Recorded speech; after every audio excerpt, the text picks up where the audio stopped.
Hello and welcome to Bites Bread and Barbecue.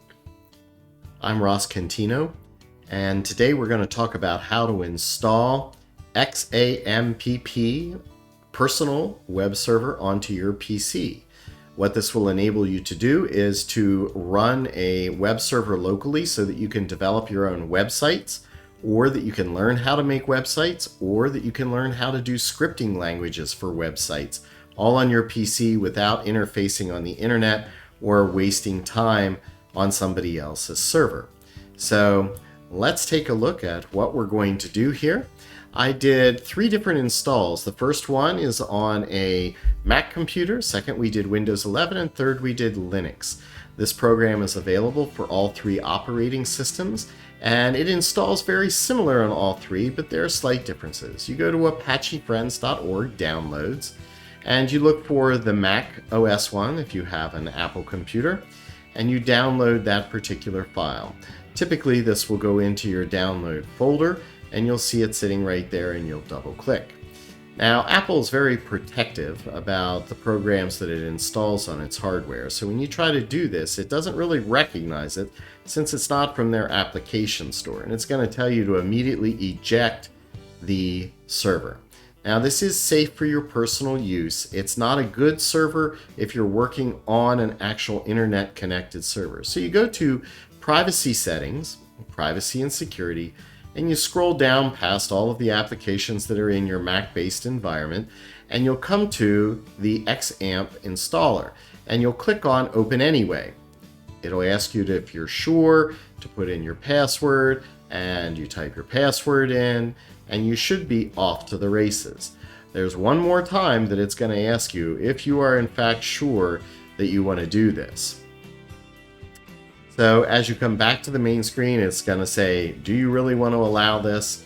And you're going to say, yes, go ahead and install. And you're going to see the setup wizard come up. Now, the way that I filmed this so we could read what's going on, the buttons are clipped off the bottom. It's going to tell you it's going to install it into your applications and into a subdirectory called XAMPP.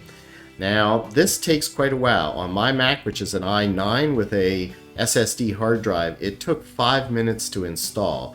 I've taken this part of the video and I've increased the speed 850% just so you don't have to sit through it all. But you have to remember where it's going to put that, because that's where you're going to find your web server after all of these files are installed and put into your system. And then when it's finished, it'll ask you if you want to launch the server. Since we're doing installation, I'm going to move past this, and we'll do it with the very last example, which is going to be Linux. So here we are on Windows 11. This is probably the easiest of all and the quickest of all to install. You're going to go to the same site on the internet, which was the apachefriends.org downloads, and you're going to look for the Windows version this time. I downloaded the latest version, and we can see it here sitting in my download folder. We go to the download folder on your computer, and you double click on the icon just like you did on the Apple OS, and it brings up the installation program very similar to what we saw in the previous part of this video for the Apple computer. And again, it's going to tell you this is unrecognized software. Are you sure that you want to install it? You're going to say yes. And you're going to keep hitting the next button. Take all of the default settings, just keep hitting next or forward, whatever your buttons happen to say. Now, in my particular case, my hard drive is actually letter D, so I had to change that. And note here that it installs it into the very root directory of that drive. And again, now I speeded this up 850%. Now on the Windows computer, it took about 2.5 minutes. And this was an i7 compared to the i9 that was the Macintosh. So it's going to ask you a couple of questions here. Just keep clicking forward, whatever you do. And it's also going to say that it's preparing uninstall files to place on your computer as well.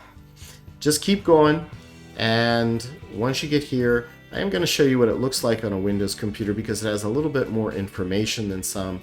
It does show you that you have the Apache, which is the web server, and the mySQL server, which is where you can develop web-based databases to work with your websites. And you can do all of your configuration through this manager. Now, the easy thing about Windows is once that you have it installed, if you ever lose your place, it's not under the user directory. Remember, we installed it to the root file and on my D drive here. So if you go down there and you go all the way to the bottom, you're going to find XAMPP, and what we're looking for in here is the htdocs file. This is where you want to put your web pages. On all 3 operating systems, that htdoc file is where you want to put your web pages that you're developing. Okay, you lose track of it, it's under the Start button menu under XAMPP, and you can find it right away. Finally, on Linux, a little bit more complicated now. Linux is my preferred operating system. I run that approximately 90% of the time. This is a clean virtual install of Ubuntu 22.04 LTS long-term support. You scroll down, same page, apachefriends.org download, and you're going to look for the latest version, and you download that file. Now it comes with a big long name. Because we're going to be doing terminal work, I renamed it something short so I don't have to do a lot of typing. And you're going to go to the terminal. Now this downloads as a .run or .run file, and you can see it sitting there in white. The problem is we can't execute that, so we have to change the modality on it with the command chmod 755. And once we issue that, now when you list, you see it's green. That means that it's runnable. And we're going to execute these commands as a sudo command or as super user. So this means that anything that results from this is also going to have to be run as super user until the very last step, and we'll show you how we're going to fix that. So again, we're seeing a very familiar installation screen. Just keep clicking forward. We're going to go through all this. Remember where it goes. On Linux, it goes to opt XAMPP. So that's where all of your subdirectories are going to be found. Again, installation here was over 5 minutes. I've speeded this up 850%, so you don't have to wait through it. But it grossly increased the speed here. And please be patient when you're doing this. It did take my computer over 5 minutes to install this program. Even when it looks at 100% here, it's sitting there unpacking files, creating uninstallation diskettes, and it is doing things. Just let it go. Don't be impatient. It will succeed. So we're putting this in here, and the next step in this is we're going to go actually find where it put it on the hard drive in the file structure. I'm going to launch it on Linux here just so you can see that it looks a little bit different than the Windows version. It comes up and you actually have to go to the manager, and it only has 3 servers here, but the 2 we're really interested in are Apache, and that's running on port 80. Not that you need to remember that unless you have a web server running on that port, then you need to change it. But if this is your first install, you need to do nothing. And then you're going to put MySQL database server, you're going to turn it on so that you can do things to develop databases on your computer, and you can exit. Okay, now remember, this went to the directory /opt/LAMPP.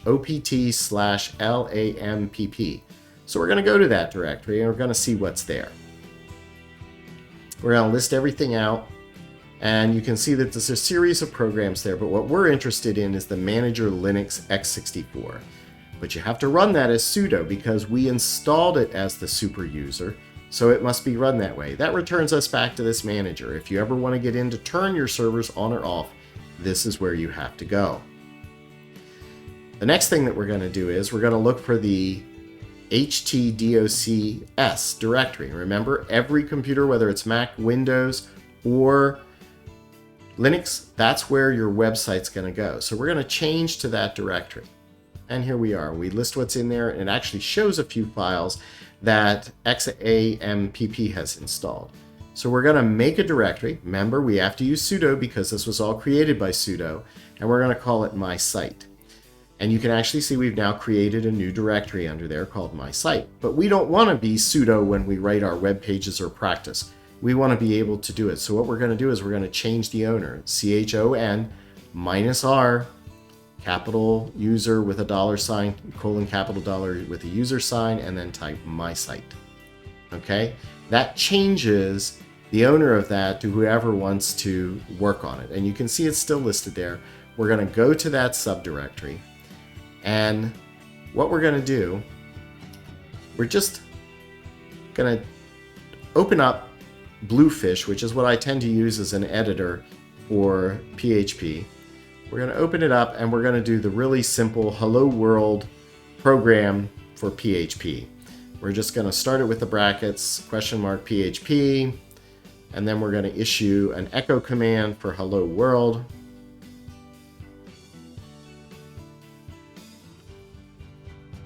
And then we're going to close the script with a question mark and a closure bracket. And then we're going to save this file into the my site directory as index.php. Now the extension will tell the web browser that goes there that this is a PHP file and there's a server script in PHP to be executed. And we can close that out. Now if we do a list of this directory, you would see that the file would be in there. So go to your web browser, type in localhost, because that's where the Apache goes. And the first thing you're going to see is all the different things that you have installed with XAMPP.